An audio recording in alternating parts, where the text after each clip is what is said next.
You're all she has left, and without the surgery, she won't make it."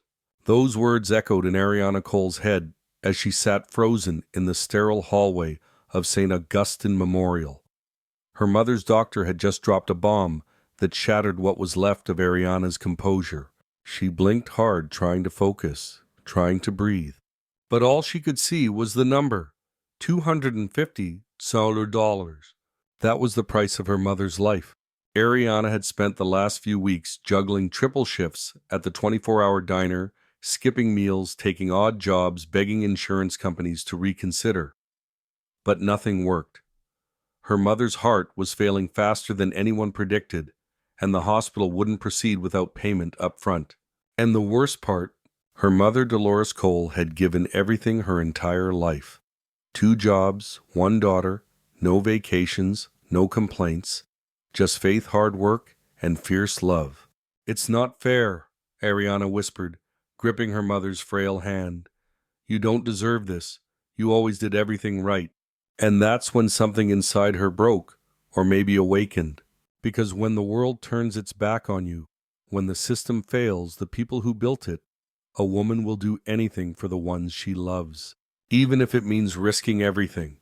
Even if it means walking into the office of a man like Dominic Carrington, a ruthless billionaire, known for breaking rules, and people with equal precision, and offering him a proposal that no self-respecting woman would ever consider. A marriage, on paper, for 1 year. No love, no promises. Just $250,000 in exchange for her last name on his immigration file. It was illegal, reckless, unthinkable, but it might be the only way to save her mother. Before we dive into the rest of this unbelievable journey, comment below where in the world you're watching from, because the story you're about to hear isn't just about money or marriage or survival. It's about what happens when a woman is pushed so far she rewrites the rules on love. Ariana had never been inside a building like this. Carrington Global loomed above the city like a monument to power walls of glass, steel, and secrets. Everything about it screamed, "You don't belong here." Still, she walked in, shoulders squared, chin high, purse clutched tight. "I need to see Mr. Carrington," she told the receptionist, ignoring the woman's side eye at her diner shoes and faded coat. "Do you have an appointment?" "No, but I know something that could solve his immigration problem." "Tell him Ariana Cole said that." 5 minutes later, she was in the elevator ascending to the top floor where the air thinned and egos thickened. When the doors opened, she stepped into a world she had no business entering. Behind a sleek obsidian desk, Dominic Carrington barely looked up from his screen. "2 minutes," he said. Ariana inhaled slowly. "I'm offering a marriage. 1 year, no strings. You get your green card. I get $250,000 to save my mother's life." He didn't blink, didn't laugh, just watched her. And that was worse. He rose to his feet. He was taller than she expected, broad shoulders, sharp jaw, a presence that made rooms tilt toward him. Everything about him said danger wrapped in Armani. "Why you?" he asked, circling her like a shark in a tailored suit. No scandals, no record, just a waitress with a sick mother and no time left. "And what makes you think I'd trust someone like you?" "Because I have more to lose than you do."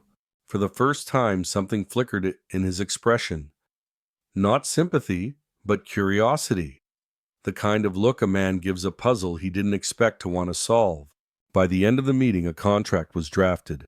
1 year, public appearances, no real affection, and her mother's surgery paid in full. The next day, Ariana stood outside a mansion she never thought she'd enter, suitcase in hand, heart somewhere near her throat. She wasn't just walking into a new house. She was walking into a new life. One where she had to lie to the world, and maybe to herself. But behind every lie is a truth waiting to break through. And Ariana was about to learn that even the coldest man has a heart buried under enough secrets to make love the most dangerous game of all. The ceremony was over in 11 minutes. No vows, no music, just a cold judge in a private conference room and 2 signatures that bound Ariana to a man she barely knew. The platinum ring slid onto her finger with practiced precision. It fit perfectly. Too perfectly. As if Dominic had measured her before he ever touched her hand. There, he said. We're married. Just like that. No kiss, no lingering glance. Just paperwork and protocol. Amanda, his assistant, handed Ariana a sleek leather folder. Inside were documents, IDs, even a credit card in her new name, Mrs. Ariana Carrington. It didn't feel like a dream. It felt like a deal. Ariana didn't want a stipend. Didn't ask for gifts or cars or diamonds. She wanted one thing: time. Time to save her mother. Time to make sure love didn't die on a hospital bed because the world put a price on it. By the time she returned to the ICU that afternoon, her mother had already been transferred to Manhattan, Grace, one of the top cardiac facilities in the country. Private suite, specialist surgeon, everything covered. Dolores Cole opened her eyes and smiled through the oxygen mask. I told you God would make a way, she whispered. Ariana smiled, though her heart felt heavy with guilt. He did. I met someone. A man. A nod. His name is Dominic. The lie tasted like ash, but it was the only truth she could give without breaking her mother's fragile heart. Married, Dolores whispered, her eyes widening with wonder. Ariana hesitated, then said it out loud for the first time. Yes, we got married. Tears filled her mother's eyes. That's wonderful, baby. That's everything I ever prayed for. In that moment, Ariana realized the weight of what she'd done. She hadn't just signed a contract. She'd built an entire world on borrowed time and borrowed love. And now she had to live in it, smile in it, pretend in it until the lie became too big to hold. But pretending can only last so long, because when two people live under the same roof, even the most carefully drawn lines begin to blur.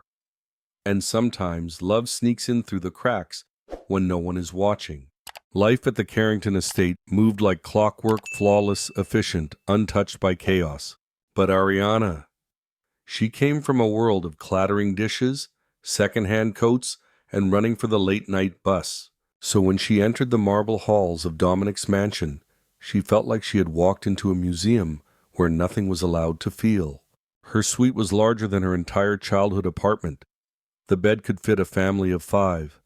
And in the dressing room hung rows of designer clothes tags, still attached labels she had only seen on TV.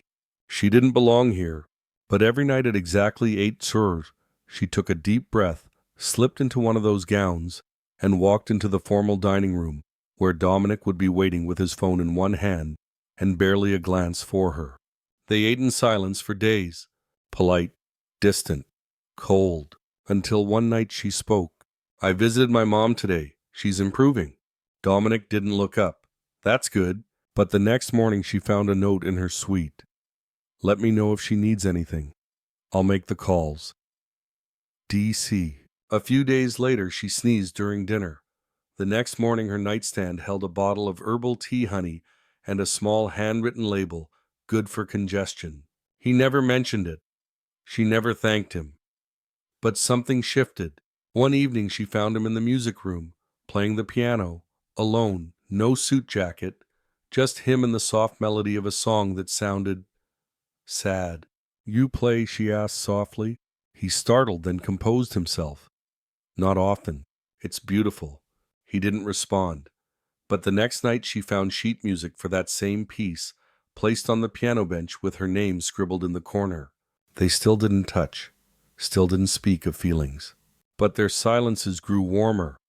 Their glances lingered, and the space between them, once a chasm, was slowly shrinking.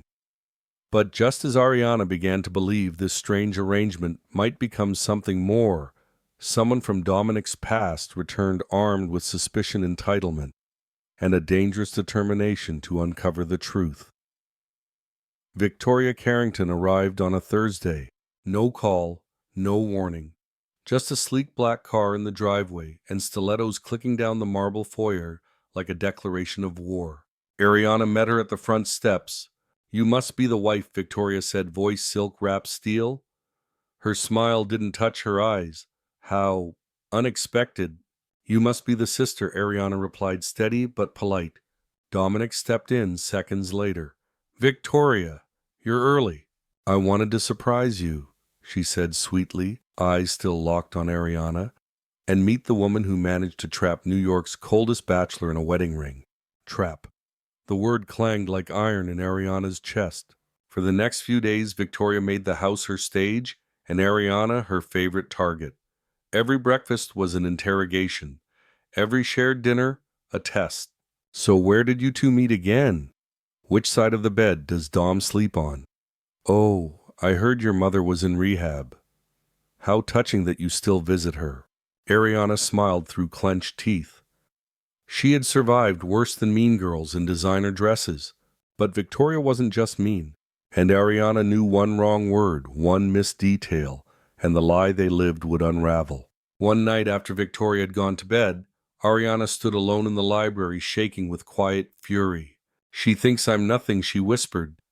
Just a waitress with a sob story. Dominic stepped behind her. She's wrong, he said simply, but she will do everything to prove she's right. He didn't touch her, but his presence, steady and sure, was the only warmth in that cold mansion.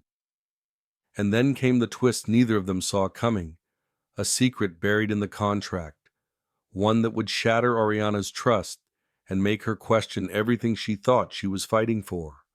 The folder wasn't meant for her eyes. It sat half open on Dominic's desk one quiet morning, an innocuous leather binder Ariana had seen a dozen times. She only meant to grab her phone charger. But one name caught her eye, Carrington Holdings Share Transfer Clause. She skimmed the first page, then another, and then she stopped breathing. It wasn't just about the green card. Their marriage had triggered a clause in the Carrington family trust, one that granted Dominic controlling interest in the company, but only if he married before his 36th birthday, and stayed married at least 1 year. That deadline. It passed last week. He'd won. The company was his, and she was a pawn. Ariana stood frozen, the weight of every sweet glance, every softened moment crashing down around her. This wasn't about her mother. It wasn't about connection. It was a calculated move, cold, strategic, timed to perfection. That night she said nothing. She sat across from him at dinner, smiled when the staff poured wine, laughed at a joke she didn't hear. But when the house quieted, she packed her things. Not everything, just enough. Dominic found her in the foyer, coat in hand. You're leaving, he said, voice unreadable. You used me, she replied. All that talk about trust, about doing the right thing. It wasn't just about the company. She laughed bitterly. You planned this before you even met me. I didn't plan you. Silence. You're the most honest person I've ever met, he said quietly, and I didn't know what to do with that.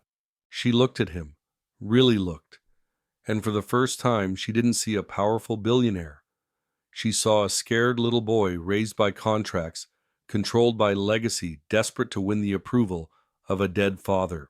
But she wasn't here to fix broken men. I needed truth, she whispered, and all you gave me were tactics.